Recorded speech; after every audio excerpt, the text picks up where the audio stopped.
The Tom Woods Show, episode 1999. Prepare to set fire to the index card of allowable opinion. Your daily dose of liberty education starts here. The Tom Woods Show. Hey folks, it does not matter where we are in the school year, it is never too late to join the self-taught Ron Paul curriculum, which will give your kids an unfair advantage and which features 400 videos on history taught by me. And if you do decide to join the curriculum, of course, join through my link, because through my link only will you get $160 worth of free bonuses. So check out my link, ronpaulhomeschool.com. Hey everybody, Tom Woods here. We're going to be talking today to our friend Patrick Newman, who's a professor of economics not too far from where I live, Florida Southern College. He's got a brand new book in which he attempts to tell the story of cronyism in one book in American history. So going from 1607 to 1849, the book is Cronyism, Liberty versus Power in America, 1607 to 1849. And so this is a telling of the story of American history. It's a little bit different from the standard take that you ordinarily get. And you know I love stuff like that. So I'm going to talk about that today. But before we get to that, I want to say a word for our old friend Gene Epstein. Now, Gene was not able to be present at my 2000th episode event because of the bar mitzvah for his grandson. But he did record a wonderful greeting video that I played at the event, and I played it for the first time. I had never seen it. I had some of my people caption it, and I did that for most, if not all, of the videos, because sometimes if people applaud or cheer, then you can't hear what they're saying in the video, so we captioned them. So somebody saw the video to caption it, but I hadn't seen it.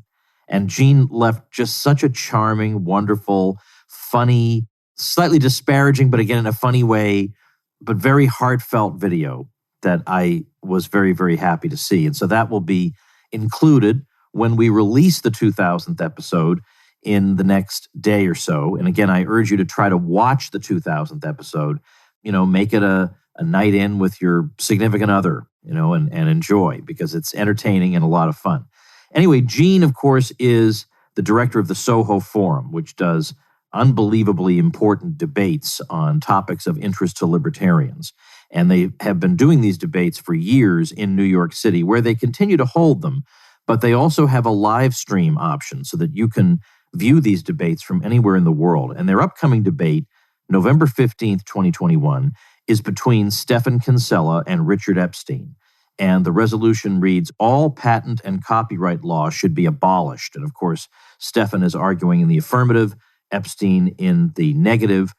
And Kinsella says he's not going to be arguing it from a rights-based point of view.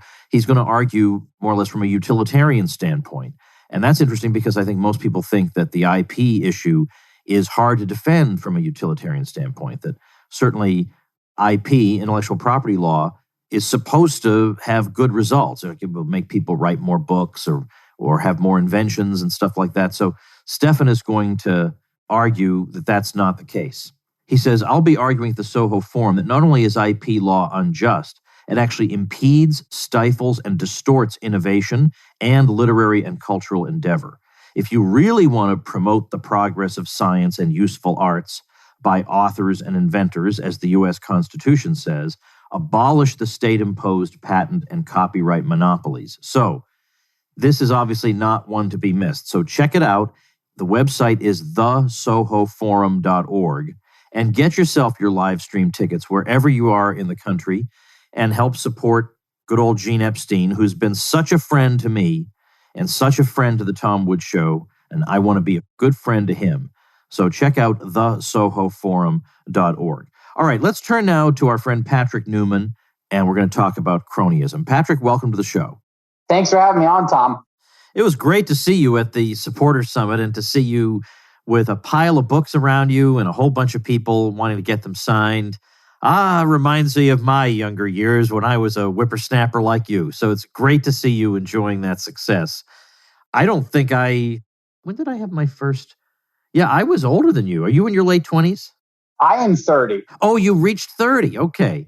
I reached 30. Okay. Yeah. Okay. Well, you're still a youngster to me. So it's great to see you have this kind of success. So what a staggering undertaking to try to write the history of cronyism. What I like about it in particular is that this telling of American history doesn't sugarcoat things or give a comic book version of things like you might get in a textbook. Here we actually look at, well, who's benefiting from these particular policies, which there are certain wealthy individuals who seem to enjoy a disproportionate benefit from this or that policy. Or the standard way they portray Hamilton versus Jefferson is that, well, Hamilton was a sophisticated financier, and Jefferson, of course, and his followers were stupid agrarians, because what do they know about banking? And actually, they know a whole lot. If anything, I think they knew more than Hamilton. And a lot of that stuff comes through in your telling of the story. So I like it. Has a very Rothbardian flavor to it, this book. So first of all, let's start with explain us. I think we all have the basic idea of what cronyism is and how you would ever get the crazy idea to somehow try to chronicle the history of it. Yeah, so those are good questions. So one, it was definitely enjoyable to be signing books and speaking about it at the Supporter Summit. I was happy enough people were interested in buying the book and reading it. I hope it will be successful. I think it will be. Basically, the story of the book is that in the fall of 2018, Hunter Lewis, who is a donor at the Mises Institute, asked me to write a book on the history of crony capitalism. So to document, the evolution of special interest legislation, when it increased, more in certain periods than others, and all of that stuff. So I started to work on it in the spring of 2019. And as I worked on it, I realized that I wanted to spend more time on early American history, particularly when you actually saw mass movement, political organizations that were actually dedicated to eliminating cronyism. So this wasn't just a fringe sort of, libertarian third party, et cetera, so on and so forth. You actually had the anti-federalists, you had the Jeffersonians, you had the Jacksonians, and they actually did get stuff done. So I wanted to describe these reformers as well as the bad guys. So you go to the good guys who are trying to fight cronyism and the bad guys. And so that's where this book, Cronyism, Liberty versus Power, came from. The actual sort of elevator pitch of the book is that I explain the history of cronyism during this time period from the framework of Rothbard's theory, liberty versus power. So there are people who are trying to fight cronyism. Those are the forces of liberty. And the people who are trying to encourage cronyism. Those are the forces of power. So when the forces of power win, cronyism increases special interest legislation, central banking, protect tariffs, internal improvements, all that stuff. And when the forces of liberty win, when they take control of the government, cronyism declines initially, but then starts to increase because those reformers end up getting corrupted by power. They try to expand their own political base. They say, well, we need to pass our own special interest legislation and so on. And that, unfortunately, is what happened to the Jeffersonian and Jacksonian movements. And that's the story, the narrative that my book tells. Let's go, actually, I want to go into the late 18th century and George Washington and Alexander Hamilton. I want to jump right there. And we'll do some of this material. And as I mentioned to you before we started recording, given that your book goes all the way to the mid-19th century, I think we should have a separate conversation on some of the later topics. But let's start off with the controversy over funding the debt after the War for Independence. Now, this was a matter of, there was no absolute certainty that when the war was over, that these debt instruments people had piled up were actually going to be honored at their face value. And so some people had just unloaded them for whatever they could get for them, and speculators bought them up. And the speculators, of course, expect it to be funded at par. And the speculators, of course, will put pressure on the new regime to fund it at par. And so some people felt like this is a windfall that these speculators won. If it is funded at par, then all these, desperate, patriotic, but maybe impoverished farmers or whatever who were just happy to get rid of the things because they didn't know what was going to happen to them, these people kind of get the short end of the stick. On the other hand, you could say, but a speculator, it is somebody who bears a risk, and there was no assurance that the outcome would be like this. And moreover, the way the typical textbook puts it, why wouldn't you, if you want to establish the good credit of the new regime, why would you not start off by funding your debt at par? Otherwise, you would start off under the presumption that your regime can't be trusted. So isn't it just a matter of simple honesty to fund the debt at par? What do you think about that? So that's a great question. I take the Rothbardian perspective on the national debt, or really any sort of government borrowing, federal, state, local, etc. It's a burden. It's unproductive because the government spends it not according to profit and loss. And of course, the government has to raise money to pay back its creditors through taxes. So it's different than a regular debt instrument. Say if you buy bonds of a company that has a high risk, or bonds of just a successful company, et cetera. And this is something, Rothbard's best solution for this is not to actually pay off the national debt, but to get rid of the national debt, to default or to repudiate, right? That actually, the weakening of the government's credit is actually a strength because it weakens its ability to borrow and to engage in various sorts of spending, boondoggles, and all sorts of stuff. So yeah, during the war, the colonists, the patriots, basically funded the war operations through a variety of printing money and borrowing, debt instruments, and they were given to a lot of farmers and merchants and soldiers, and they sold them. And then you had various speculators buy them up at these very low rates. Now, you could say that is just a regular market activity and there's risk involved, et cetera. But of course, what they were also trying to do, these individuals led by Robert Morris, who is the famous sort of merchant prince of Philadelphia, he was the intellectual or sort of the mentor of Alexander Hamilton. They were then pushing for, partially at the Constitutional Convention, but not really, and then more, especially at the first congressional session, is to basically fund the debt at par, right? So they were able to buy the debt at low rates, and then they get the taxpayers to basically enrich them. And that's more or less what happened when you look at the debt funding compromise. Most of the debt was held, at least the available record suggests, by a very small group of northern speculators. And they were basically making millions of dollars off of this. And the debt, of course, was funded through taxes, either through protective tariffs and also through internal taxes, such as the whiskey tax, which fell on poor Westerners. So it was really a redistributive racket. And it was really crony because these people pushed for higher taxes. They pushed to get the government to assume the debt so then they could make money off of it. And this is something that's not always really understood, but this is a common cronyism throughout American history. We've done the same thing with investment bankers pushing for South American governments to raise taxes to pay their debt, et cetera, et cetera. It's an important instance of cronyism. And of course, it's fitting that the United States government really started off by engaging in it.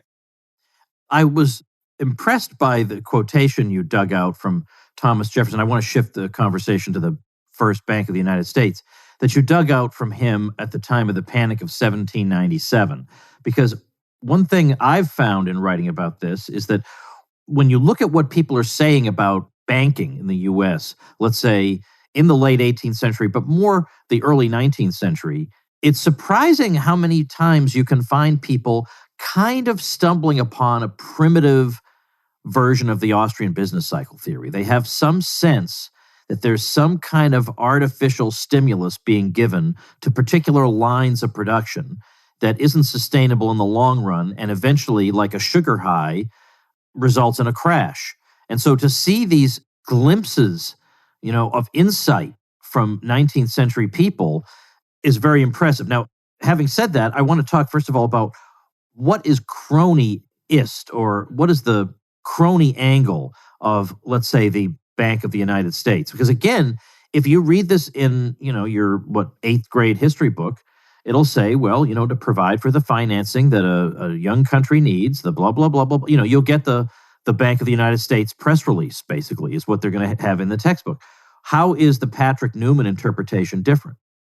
Yeah, so that's a great question, regarding Jefferson and his proto-Austrian business cycle theory, and then, of course, the crony nature of the Bank of the United States. One thing that's important to emphasize, and that I talk about this in my book, is that the actual corporate charter, a corporation, really emerged through cronyism. Of course, now we know that corporations per se are just regular market organizations, but in order to run a corporation back in the day, so to be able to have stockholders with the option of limited liability, you had to get a charter from the legislature, whether it was state or federal, right? So this was basically a license that allowed you to operate a corporation, but no one else, unless they also got a charter. And of course, you would bribe the legislature to get your charter, and then you would bribe the legislature again to prevent other entrepreneurs from getting charters. So the Bank of the United States was a federal charter, right? And what that meant is that it had a monopoly. The government agreed during its 20-year time it would not charter another federal bank. So already you have a monopoly. It has a monopoly on interstate banking, which means it can open up branches across state lines, and it wasn't just centered in Philadelphia. The government owned about $2 million, 1/5 of its total capitalization, and you could purchase the bank's capital with government bonds, so that basically drove up the price of bonds. And the bank, with being this monopoly, it had various other privileges from the government. It could make loans to the government. It could make loans to favored Federalist institutions. And it was this really bad financial organization that evoked a lot of troubling memories of the old British corporations. You had this giant monopoly bank.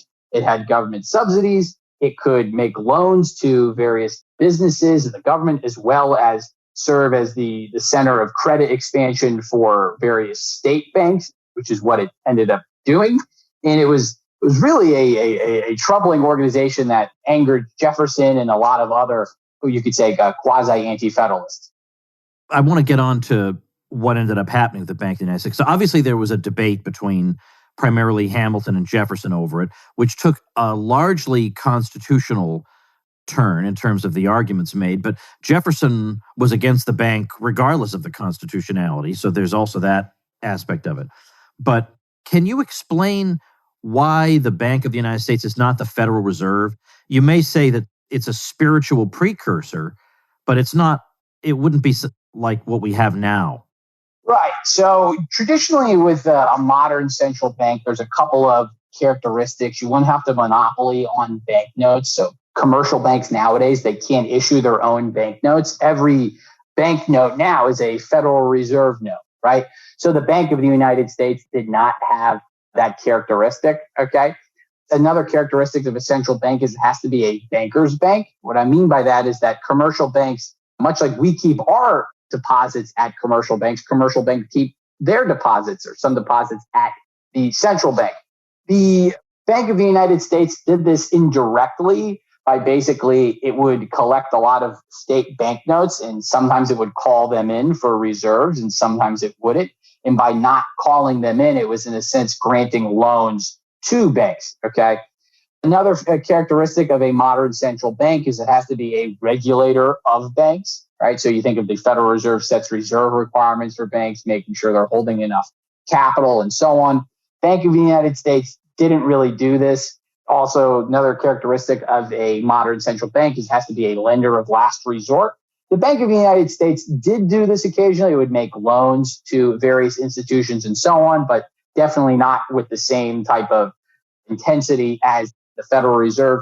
And then the last characteristic is it has to be conducting some sort of monetary policy or explicitly conducting monetary policy to try to adjust the money supply and interest rates to stabilize inflation and unemployment and all of that jazz. And the Bank of the United States also didn't really do that, or at least explicitly. It tried to maybe indirectly engage in monetary policy, particularly the second Bank of the United States, but that's farther along in the story. So it wasn't exactly a modern central bank, but neither was any really central bank back then. Think of the Bank of England. It really was considered a monopolistic, centralized bank. Might make more sense because it was trying to slowly take over the banking system with its monopoly and its ability to compete with state banks that do not have an interstate branching ability. All right. Now that I appreciate that clarification because I think it's not really clear to a lot of people what really the differences are, but you're right. These early national banks we hear about are not making so-called monetary policy in the way we think of it. Yet, on the other hand, though, their activities can have, let's say, an outsized impact on the American economy as a whole. And you talk about where producer prices and other prices went in the 1790s with the Bank of the United States at the helm, more or less. I do want you to say a word, if you could, about, because you have a paragraph here, I'm looking right at it on page 92. Despite Hamilton's best efforts, Washington remained unconvinced, leaning toward a veto. But they had an ace up their sleeve. And what's the ace up their sleeve? This is very interesting. Yeah. So this is one of my favorite little stories in cronyism, because I read this and I almost couldn't believe it. I tracked down the book that the book was citing. I kept going through this and I said, wow, this is really interesting. It's basically the year before, as part of the debt funding compromise, what happened was Jefferson, Madison, and Hamilton, they said, well, the capital will be located somewhere along the Potomac River in exchange for the assumption of state debts, right? So that was the big sort of compromise of the federal government would assume federal and state debts at par and so on. And so this was the Residence Act, where Washington was given the ability to choose the location of the capital, what we now know as Washington, D.C., somewhere along the Potomac. Now, what's interesting is that Washington wanted to put the capital somewhere there, but he wanted to move it outside of the boundary that they had stipulated in the Residence Act, right? So he wanted to move it a little bit outside of the potential array of locations he could put the capital. And the reason he wanted to do this is because he wanted the capital closer to his land holdings, right? So, of course, by having a capital closer to your land holdings, it's one, convenient for him, and two, it's also going to massively increase the value of your property. Anyone who's been to Washington, D.C. now knows that Washington's Mount Vernon estate is still there, and he's still got a big highway in that it's a massive amount of land. If Mount Vernon was no longer there and that highway, you could build a lot of houses along it. Housing prices in D.C. would actually probably take a big hit, right? So Washington agreed to not veto the bank bill because he was actually leaning towards a veto if the Federalists allowed him to basically put the capital outside of the Residence Act. In other words, if the Residence Act was amended. So in other words, Washington succumbed to cronyism. He got corrupted by power, as I say, and he agreed to allow us to establish, or to allow Hamilton to establish the Bank of the United States in exchange for him getting a nice boost to his real estate property values. Now, that does come as a surprise to people, doesn't it? I mean, it's not the sort of thing that, again, that you read in the standard version. It's incredible to me the way it kind of airbrushes a lot of this stuff. And even people who think, well, these textbooks are very left-wing, a lot of them are very left-wing, but they tend to be also very establishment in a lot of the ways they tell things. I mean, Hamilton is always the hero, and you don't hear little stories like the one you just heard. I don't know why. I mean, you do. Now you start to hear that George Washington held slaves and stuff like that. Like they'll go to that level, but that's as far as their sophistication will go. You don't dig up stuff like this. Now, for example, I want to give another example of the kind of thing that or analysis you have in here. Now, it's true that Hamilton doesn't get everything he wants in the 1790s. He doesn't get the subsidies that he wants to manufacturing, and he doesn't get, let's say, the array of internal improvements that he wants. But internal improvements is the kind of issue that in the textbook, it's, well, only an idiot could be against this because this is a matter of bringing the country together and making transportation less hazardous and more efficient, and who could possibly be against government-funded programs like that, and so on and on. But now here's the kind of paragraph I read in your book. This is page 102. During the 1790s, Federalists wanted to use the Constitution to construct internal improvements and protect speculators' land claims. Oh, now okay. Well, already we're seeing a little bit of a different take on this. The policies were intricately linked. Speculators bought public lands and then pushed for government transportation projects, whether on the federal or state level, to raise the value of their holdings. Prominent Federalists engaged in this practice, including Robert Morris, who stuck his hand into nearly every special interest racket, and then you go on from there. So now that's rather a different way of looking at the situation, that maybe there's something other than an eye to the common good going on here. Yeah, exactly. It's always seen as it's the public interest as well. You've got to stimulate output, and there's various public goods that the market clearly, of course, could never provide, which is factually incorrect. As I go through in the book, I provide various examples of private funded or more private funded internal improvements, roads, canals, turnpikes, bridges, etc., that it clearly shows you didn't need government investment or government spending to facilitate construction of those transportation projects and so on. But this land speculation is also a very neglected motive that people don't really look at when they're discussing the internal improvements issue. Washington wanted a stronger government that had the taxing power to fund internal improvements. Why? Well, because he held stock in prominent Virginia canal companies, as did other prominent politicians such as Robert Morris, who you mentioned. And I go through how they basically were able to push for favorable policies on the federal and state level regarding either land grants or the construction of postal routes or, so on and so forth. That really shows how they pushed for these projects so that their own land values would increase. That's, in my opinion, that's clearly cronyism. There's nothing public interest about that. You're looking to enrich yourself at the expense of the taxpayer.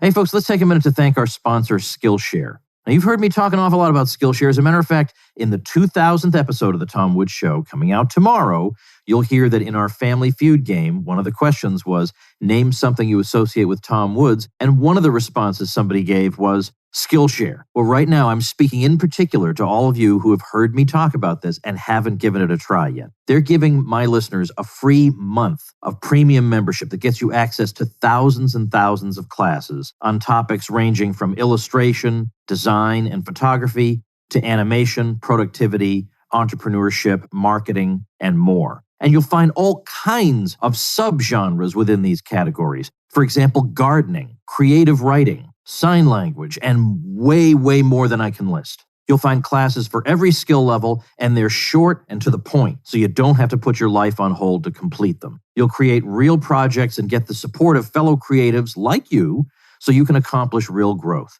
Explore your creativity at Skillshare.com/Woods, where our listeners get a 1-month free trial of premium membership. What have you got to lose? Give that a shot. You're going to love it. 1 month free at Skillshare.com/Woods. Let's move ahead. There's an episode in your next chapter, also the 1790s, the Whiskey Rebellion, 1794. And Rothbard is a bit of a revisionist on this, in the sense that the usual version of this is that this was a case of there was a pocket of tax resistors, and here we have federal supremacy, being felt because the federal government marches in there and they suppress the Whiskey Rebellion, and that's the end of that. And Rothbard's view is no. The Whiskey Rebellion was way more extensive than that, and everybody involved has a vested interest in keeping it quiet. The actual rebels, probably don't want their names out there, and the federal government doesn't want its humiliation to be particularly known. So it wasn't until somewhat recently that we really got the much, much more interesting story of the Whiskey Rebellion. So tell us a little bit about that, and how does it fit into a story about cronyism? Yeah, so that's one of my favorite episodes in early American history, because it goes through, after we established the Constitution, there was a serious rebellion. It wasn't just in Western Pennsylvania. It was all along the West, and it had to be subdued with an army. Of course, not actual fighting, more of just intimidation, but that's the same, in a sense, it's coercion nonetheless. And of course, you always find these details out. It's like the Kennedy assassination. Like, we're eventually going to get the whole story, but by the time we do, everyone will be long gone. Yeah. It will be, it won't be in the current events, so to speak. Well, so the Whiskey Rebellion really emerged from, in a sense, it directly related from the debt funding racket, which is that in order to fund the state government debts, the federal government needed to raise money beyond tariffs. Now, Hamilton didn't want tariffs to be super high, but he wanted them to be just high enough. And he was also looking for other ways to raise money. So despite him saying that, well, in the Federalist Papers, before the Constitution was ratified, that the government wouldn't rely too much on internal taxes, such as a tax on the production of whiskey, it would rely on mainly tariffs that were supposedly less burdensome, et cetera. And of course, now after the Constitution is ratified, Hamilton sort of goes back on that, contradicts what he wrote anonymously in the Federalist Papers, and pushes for higher taxes on whiskey. And many farmers in the West didn't like this, because they said, hey, wait a second, this is just going to fund the debt that's owned by a bunch of rich people in the East. And Westerners, they weren't really attached to the government in the East too much. And many of them wanted to form their own government, et cetera, because they could just ship goods. They actually mainly just tried to ship goods through the Mississippi, down the Mississippi River. And so in a sense, the whiskey tax emerged from the debt funding scheme. And of course, once the whiskey tax emerged, the natural step, you'd say, is that, well, people are going to collect the tax, it's going to be enforced, et cetera. But Westerners weren't exactly really too keen on that. So the tax went unpaid, it went uncollected. Hamilton started to get really mad. He said you needed to raise an army to stop various protests that had been emerging, this basically localized nullification of the whiskey tax. And that's in fact what happened, that once there was enough of a rebellion, Hamilton and Washington sort of dragooned this massive army, bigger than I think an army Washington had controlled at Yorktown during the American Revolutionary War. And they sent it to Western Pennsylvania to intimidate people. And then that was that, right? So that kind of showed that, well, a lot of people weren't too happy with the new government. They weren't too happy with taxes. But as we know, taxes are coercive. And if you don't pay, Uncle Sam will make you pay the easy way or the hard way. So that's I always enjoyed telling that story to students because inevitably their textbook is still telling them the version that we were telling in 1970. You know, there was some scattered people in Western Pennsylvania, and that was the end of that story. But it's not just Rothbard. Rothbard was giving voice to the new wave of scholarship on this to say that, no, there was total resistance to the tax in the entire backcountry, and in large part because nobody dared to be a tax collector of this tax in these huge areas. So I used to love being able to tell students, look, I'm telling you stuff that your parents don't know, and your friend who's studying this at Harvard isn't going to be told. And, so I would get into their little teenage rebellious heads and, occasionally make a little progress that way. Now, as I say, I think there's just so much to talk about here that we would be better served if we spent another episode on it. But before we bring this one to a close, of course, Jefferson gets elected in 1800, and it's sometimes referred to as the Revolution of 1800. They're getting rid of the Federalist Party that had been, in power since the very beginning, and now Jefferson's party is in control, and Jefferson has very different priorities, and we see that in terms of taxation and other things. But just give us a sneak preview. What kind of a path does cronyism take under a relatively laissez-faire Thomas Jefferson? Yeah, so Jefferson is always one of those presidents that I have, it's almost like a schizophrenic reaction to, where I think his first term was all things considered, pretty good. I disagree with the Louisiana Purchase, or at least how it was consummated, you could say. But other than that, he downsized the Federalist judiciary. The Congress lowered taxes, cut government spending. Relatively good on military. There was the war against the Barbary pirates, but overall, at least as a downsize in the military, relatively compared to the Federalist years. The Bank of the United States wasn't removed, but at least it had been more privatized, so on and so forth. That's, the beggars can't be choosers, I guess, when it comes to libertarians ranking American presidents. So the first term is pretty good. Now, he didn't go as far as some of the radicals known as the old Republicans, guys like John Taylor and John Randolph wanted during this first term. That was because Jefferson was always trying to cater to the Federalists. He wanted to bring them into the Republican fold. And so Jefferson, in ways, sort of got corrupted. He wanted to expand his political base. I provide various examples of that. But the second term of Jefferson's presidency is an absolute disaster. It's one of the worst, right? Because you have the Embargo Act, you have him basically pushing for a war against Canada, or raising tariffs for manufacturers. He's supporting internal improvements. He's trying to engage in maneuvers to take over Florida. There's the whole Yazoo land claims, which he's siding with speculators. All of this stuff, all of these bad policies, you think of yourself, how do you get this left turn? Why did he completely do a 180? And the answer, I'm trying to argue, is it comes from the Louisiana Purchase, this massive acquisition of land that once we brought it formally into the United States, there was this tendency to centralize, because if you have a larger and larger country, an empire, as I call it, there's a tendency for it to become an empire of power and not an empire of liberty. Jefferson originally wanted an empire of liberty, various, decentralized confederacies that would sort of be informally united under a common language and customs. But by the end of his term, his second presidency, when he left office in 1809, it really become much more of an empire of power. Well, the book we've been discussing is Cronyism, Liberty versus Power in America, 1607 to 1849. I will link to it at tomwoods.com/1999. You budding historians need to know the material in this book.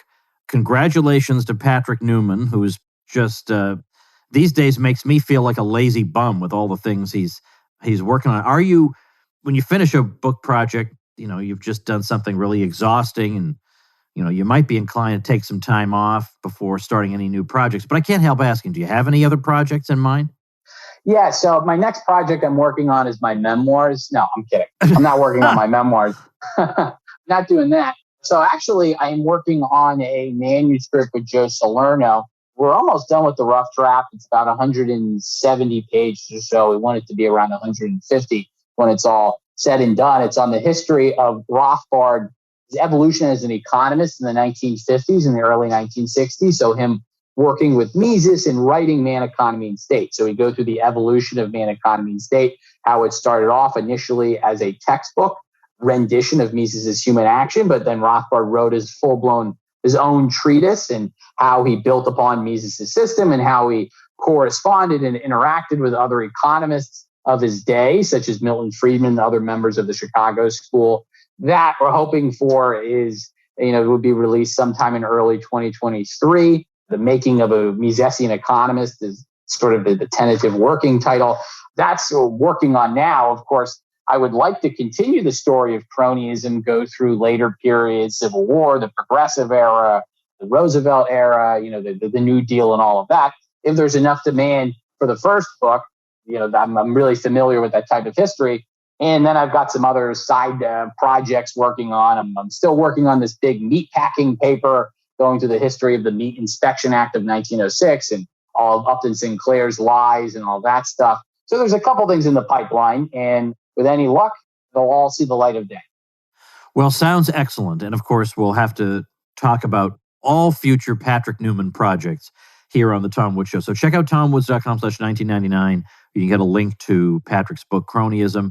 So Patrick, maybe a month or so, we'll do it again. Absolutely. Okay, everybody, that's going to do it. So that means the next episode you see is going to be episode 2000.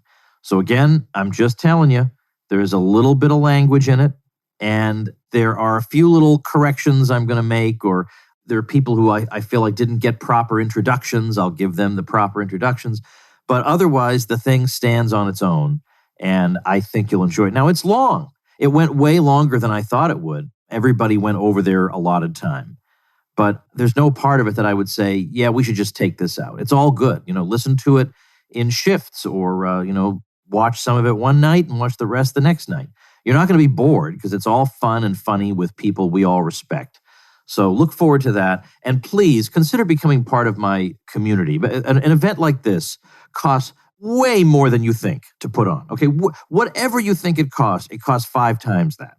Okay, and I'm able to do that and throw a huge party like this for our people so that we can all go out and be normal together because I have good people like the folks listening right now who support The Tom Woods Show, who made that possible.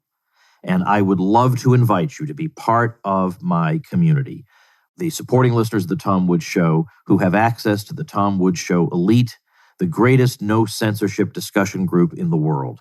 So if that little voice in your head has been nagging you to do this, well, it's about time to succumb to the urging of that voice. So head over to supportinglisteners.com, and I'll see you tomorrow. Become a smarter libertarian in just 30 minutes a day. Visit tomwoods.com to subscribe to the show for free, and we'll see you next time. Like the sound of The Tom Woods Show? My audio production is provided by Podsworth Media. Check them out at podsworth.com.